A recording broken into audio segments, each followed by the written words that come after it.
अब हम उस पड़ाव पर पहुंच चुके हैं जहां हम मिलेंगे अपने पहले मेहमान से, वो भी एक ऐसे मेहमान जो बेहद टैलेंटेड हैं, critically acclaimed film Bastar the Naxal story के राइटर हैं, साथ ही इन्होंने लिखी हैं फौजी 2 जैसे सीरियल्स और भी बहुत कुछ खूबसूरत इन्होंने हमें तोहफे में दिया है। बिल्कुल बिल्कुल सही कह रही हो सत्या। तो हमारे जो पहले मेहमान हैं उनसे हम आपको मिलाएंगे ऑनलाइन मोड के द्वारा, क्योंकि भाई हमारा मानना तो ये है कि जब गेस्ट ना आ सके तो हम अपना डीडी मॉर्निंग शो लेकर गेस्ट के पास पहुंच जाते हैं। तो चलिए मिलकर स्वागत करते हैं हमारे पहले मेहमान अमरनाथ झा जी का।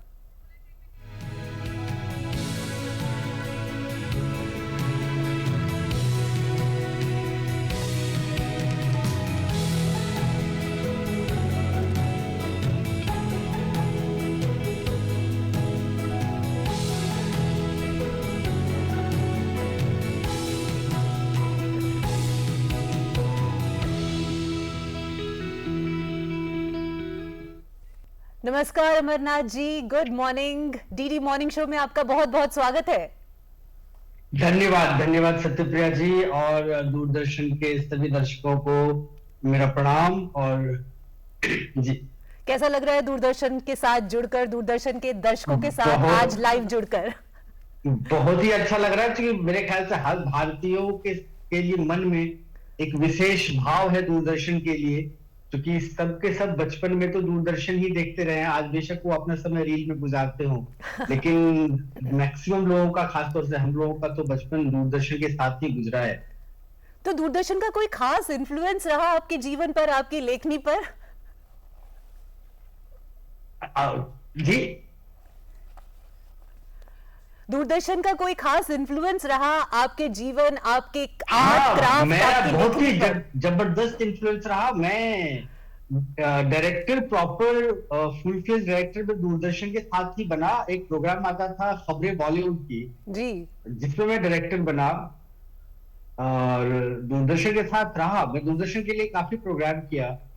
तो और दूरदर्शन के साथ हम उस जनरेशन के हैं जहां दूरदर्शन में Ramayan, Mahabharat, space city, sigma, मतलब मेरा ऑल टाइम फेवरेट। उसके सामने में मार्वल का वर्ल्ड भी कमजोर पड़ता है, जो स्पेस सिटी, सिग्मा का इम्पैक्ट मेरे जीवन में था। जी जी। तो बात करते हैं आपके अपने जर्नी की। तो बस्तर की, अगर बस्तर से अगर हम शुरुआत करते हैं, क्योंकि प्रमुख आपकी फिल्मों में से एक रहा है बस्तर, और बस्तर में जो एक हमको एक अलग एस्पेक्ट, एक अलग पर्सपेक्टिव दिखता है आपकी राइटिंग का, क्या था जिसने इसे इंस्पायर किया?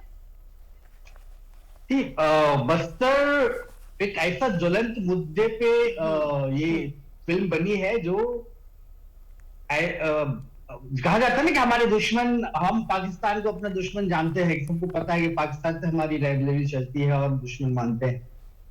लेकिन कुछ दुश्मन घर के अंदर हैं जो कैमोफ्लेज्ड हैं। और मैं आपको थोड़ा पहले ले जाऊंगा। मैं मुंबई में था और बहुत पहले एक जेल ब्रेक हुआ था, जहानाबाद जेल ब्रेक। दुनिया के इतिहास का पहला ऐसा जेल ब्रेक था जिसकी रिपोर्टिंग लाइव हो रही थी। माओवादियों ने पत्रकारों को किसी और बहाने बुला के रख लिया था पहले से, और जेल ब्रेक किया। उसकी लाइव रिपोर्टिंग उन दिनों 2005 की बात है, दुनिया के इतिहास की पहली घटना थी। और मेरे ख्याल से आज भी ऐसी घटना नहीं हुई किसी आतंकी हमले का आतंकियों ने बुलाया कि मैं, मतलब किसी और बहाने से, और वो लाइव चल रहा था। और मैं उन दिनों मुंबई में आया ही था। मैं ओवरहियर कर रहा था कि लोग आपस में क्या बात करें उस घटना के बारे में।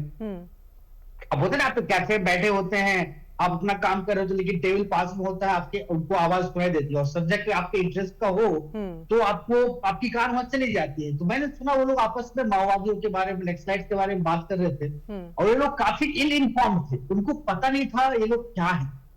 मुझे थोड़ी बहुत जानकारी थी, क्योंकि मैं कॉलेज के समय में थोड़ा सा एक्टिव था और मैं पॉलिटिक्स को थोड़ा क्लोजली ऑब्जर्व करता रहा, तो मुझे जानकारी रही। मुझे लगा कितने इन इन्फॉर्म्ड है, इस पे काम होना चाहिए, चाहे जिस तरह से हो। और मैं क्योंकि स्टोरी टेलर हूं, मैं कहानी कहने की कला सीख रहा हूं, कहानी कहने की मेरी आजीविका है, तो मैं सोचा इसको कहानियों में रखेंगे। इसीलिए ये उपन्यास आया डिकोड रेड जी, जहां मैं रेड को डिकोड करने की कोशिश कर रहा हूं। और ये उपन्यास आया, तो ये फिर फिल्म भी आई मेरे हिस्से। जी। तो सर बस्तर जो है real life story based film है, तो ऐसा होता है ना कि जब कोई रियल लाइफ पर आप कोई फिल्म लिख रहे हैं तो काफी सारे चैलेंजेस का सामना करना पड़ता होगा, क्योंकि रियल लाइफ स्टोरी है तो उसे किस तरीके से दिखाना है, तो कुछ चैलेंजेस होते हैं। क्या क्या चैलेंजेस होते हैं जब आप कोई रियल लाइफ बेस्ड फिल्म लिखते हैं? सबसे बड़ी चैलेंज रियल लाइफ की क्या होती है, खासतौर से अगर आप पब्लिक डोमेन का कोई टॉपिक लेते हैं, सो टू से क्राइम अगेंस्ट वुमेन। अब क्राइम अगेंस्ट वुमेन एक ओपन टॉपिक है, इस पे अगर कोई बोलेगा फिल्म बनाओ तो इसमें 1000 कहानियां सामने में आएंगी। तो चैलेंज होता है उसको चिन्हित करना कि हम कौन सी कहानी को चिन्हित करें, क्योंकि सिनेमा की अपनी बंदिशें हैं जो उपन्यास में नहीं है।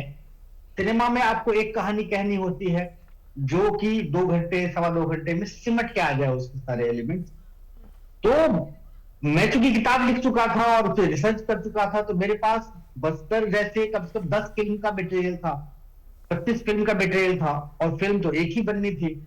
तो बहुत ही चैलेंजिंग रहा कहानी को चिन्हित करके अंडरलाइन करना।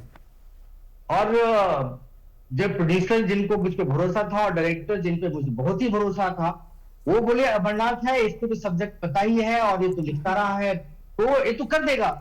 उन्होंने फॉलोअप होता है ना, एक काम में आप करते हो तो फॉलोअप में तो 10 दिन बाद 15 कहानी भेजो। उन्होंने मुझे समय दे दिया कि तुम लिख के आ जाओ, और मेरा समय निकल गया जो मुझे डेडलाइन दिया गया था, और मैं कुछ नहीं कर पा रहा था क्योंकि स्टोरी क्रैक नहीं कर पा रहा था। इतनी सारी चीजें मुझे कहनी थी जो सिनेमा के लिए संभव नहीं हो पा रहा था, तो मुझे वो चिन्हित करना है। सिनेमा क्या होता है ना, सिनेमा हर कहानी सिनेमा नहीं बन सकती है। हाँ, सिनेमा के लिए सिनेमाई कहानी चाहिए, बिल्कुल। क्योंकि सिनेमा में करोड़ों रुपए लगते हैं। अगर आपको सिंपल कहानी कहना हो तो कोई भी हम बैठ के कहानी कह सकते हैं, लेकिन सिनेमा एक ऐसा माध्यम है जिसमें बहुत पैसे लगते हैं बनने में।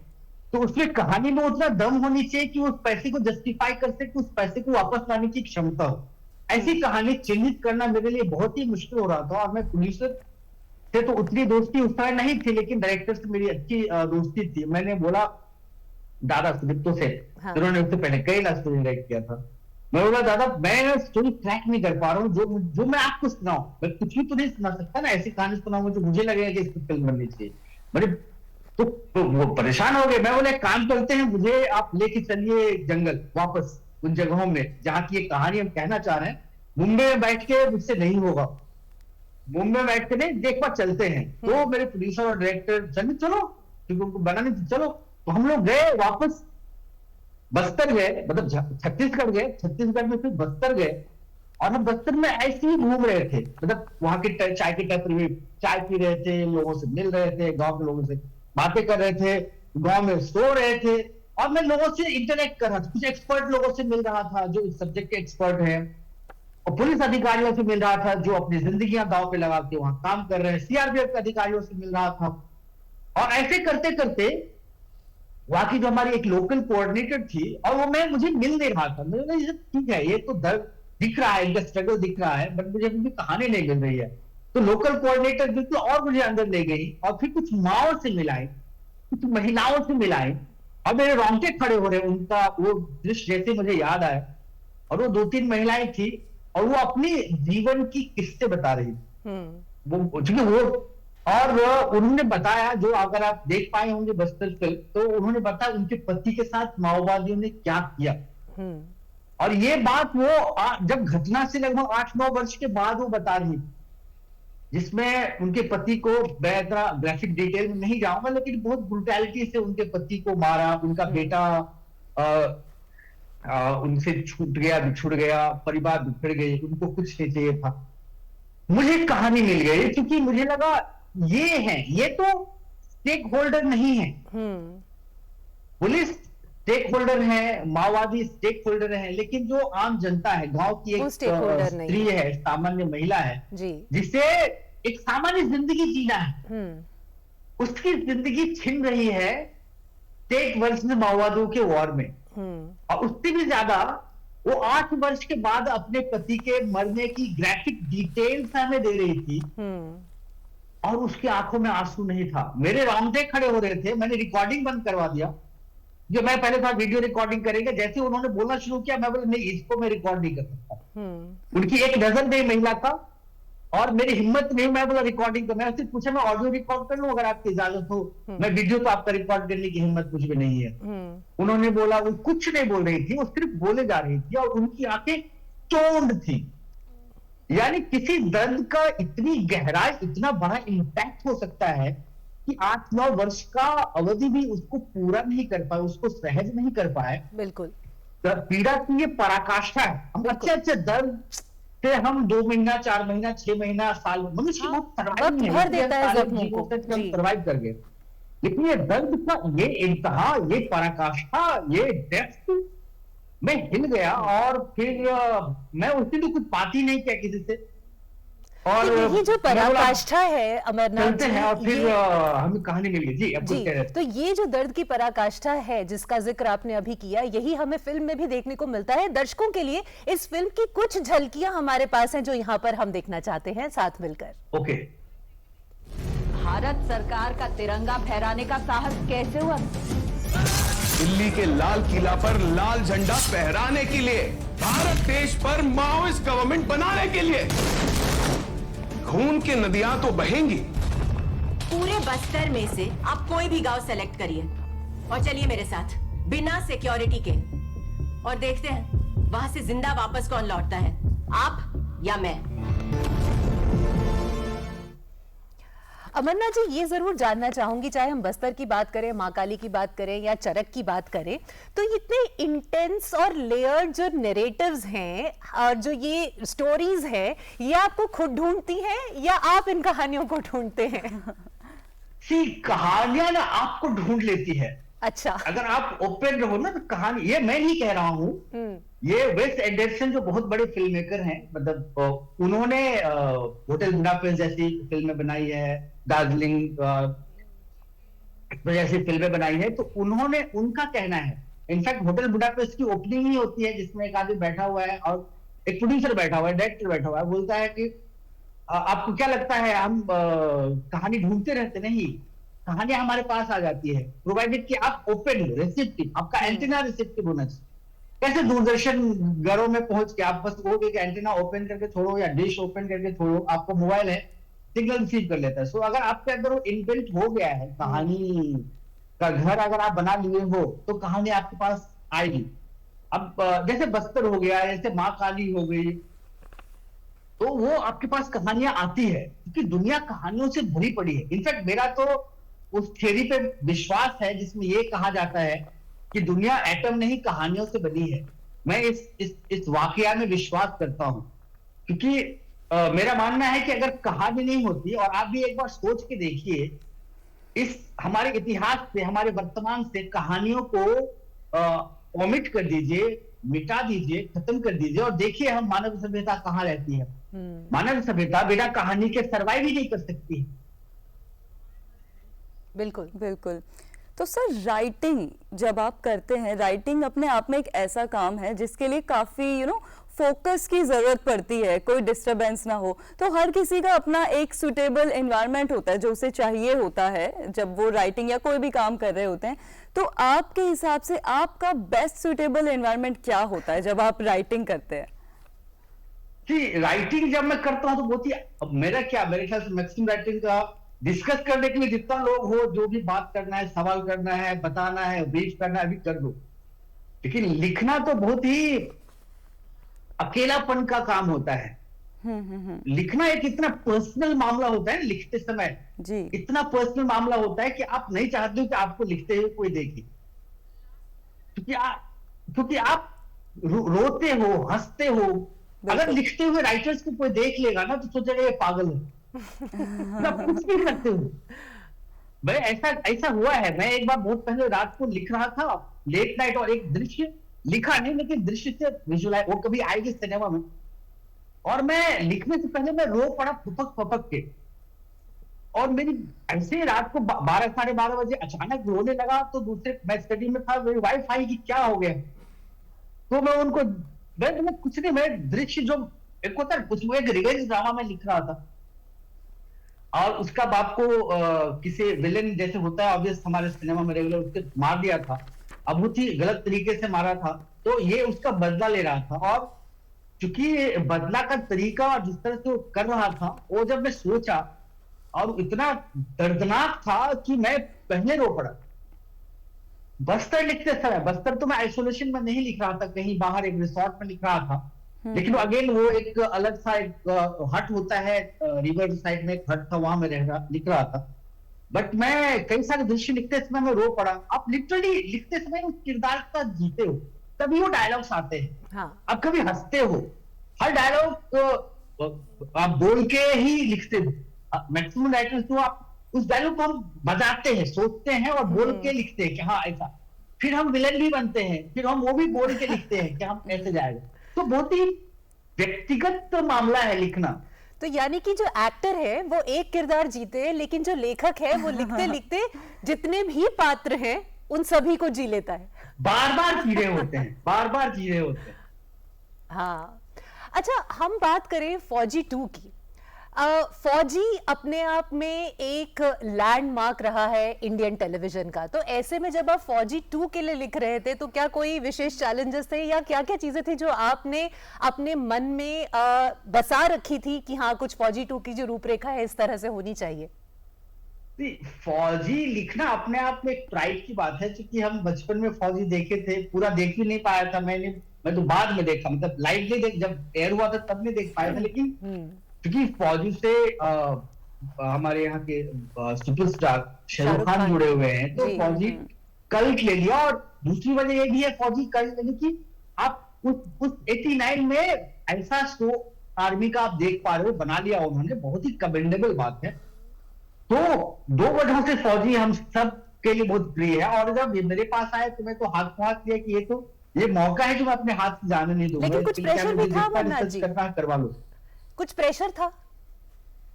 बहुत ही अच्छा रहा। चैलेंज ये होता है कि टेलीविजन, मैं काफी समय से फिल्म लिख रहा था। हाँ। तो टेलीविजन की ना अपनी एक केमिस्ट्री होती है, फिल्म की अपनी एक केमिस्ट्री होती है। बिल्कुल।